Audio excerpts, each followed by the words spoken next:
Le fleuve qui sortait des gorges naissait dans un éboulis de la montagne.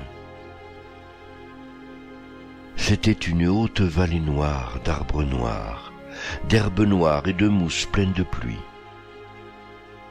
Elle était creusée en forme de main, les 5 doigts apportant toute l'eau de 5 ravinements profonds dans une large paume d'argile et de roche, d'où le fleuve s'élançait comme un cheval en pataugeant avec ses gros pieds pleins d'écume. Plus bas, l'eau sautait dans de sombres escaliers de sapin vers l'appel d'une autre branche d'eau. Elle sortait d'un val qu'on appelait la Joie de Marie. Puis, avec plus d'aisance, il roulait sa graisse dans de belles entournures d'herbe. Déjà, la voix de la haute montagne n'était plus au fond de l'horizon que comme la respiration d'un homme. Des arbres sensibles s'approchaient des bords, des saules, des peupliers, des pommiers et des ifs entre lesquels galopaient des chevaux et des poulains presque sauvages. La cloche des troupeaux marchait dans les collines, le fleuve entrait dans le pays rebéillard. C'était un large pays tout charrué et houleux comme la mer, ses horizons dormaient sous des brumes. Il était fait de collines forestières en terre rouge sous des bosquets de pins tordus, des valles à labour, des plaines aides avec une ferme ou deux, des villages collés au sommet des rochers comme des gâteaux de miel.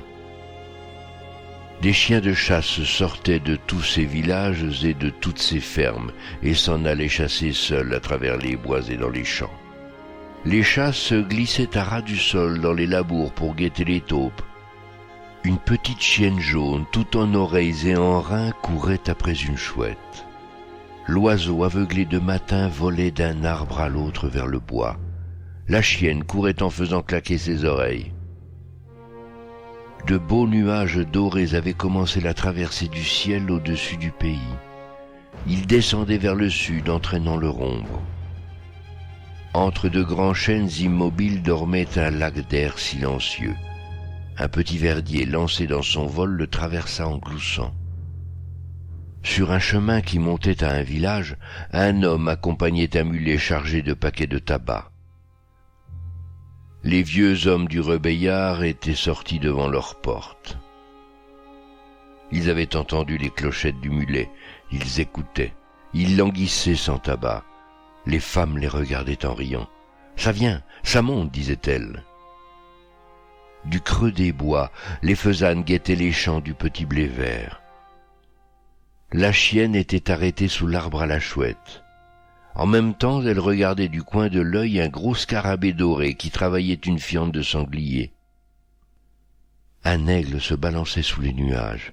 Les coqs chantaient, puis ils écoutaient chanter les coqs. L'aigle regardait un petit gerbier entouré de poules et il se balançait doucement en descendant chaque fois un peu. Sur les aires d'un village très haut, au-dessus du fleuve, on avait allumé des feux malgré le matin et l'air doux.